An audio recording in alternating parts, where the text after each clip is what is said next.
Hello. Tata mega ಒಂದು ಗಾಡಿ ಕಳ್ಸ್ಕೊಟ್ಟಿದ್ರಲ್ಲ. ಹಾ ಟಾಟಾ ಮೆಗಾ ಹಾ ಮಾಡಲ್ ಎಷ್ಟು? ಬಾಡಿಗೆ ಮಾಡಲ್ ಎಷ್ಟು ಗಾಡಿ?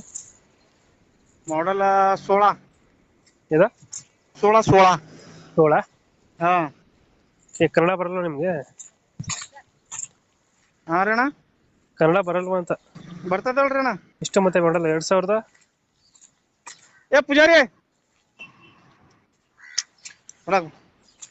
ಒಂದ್ ಸೆಕೆಂಡ್. ಅಲ್ಲ ಗಾಡಿ ಕರ್ನಾಟಕದಲ್ಲಿ ಇದೀರಾ, ಕನ್ನಡ ಬರಲ್ಲ? ನಾವು ಡ್ರೈವರ್ ಅದೇನ್ರಿ ಮಾಲಕರ, ಸ್ವಲ್ಪ ಯಾಕಂದ್ರೆ ನಮ್ಮ ಕನ್ನಡ ಬರ್ತದ. ಹಾ ಹಾ ಮಾಲಕರು ಕೊಡ್ತೀನಿ ನೋಡ್ರಿ. ಮಾಡಲ್ 16 ತೊಗೊಂಡಿ ಮಾಡಲ್. ಹಲೋ. ಮಾಡಲ್ ಎಷ್ಟು ಗಾಡಿ ಇದು? 2016 ರೀ. ಓನರ್ ಎಷ್ಟಾಗಿದ್ದಾರೆ? ಓನರ್ ಸೆಕೆಂಡ್ ಓನರ್ ರೀ. ಡಾಕ್ಯುಮೆಂಟ್ಸ್ ರನ್ನಿಂಗ್ ಇದೆ ಗಾಡಿದು? ಹಾ ರನ್ನಿಂಗ್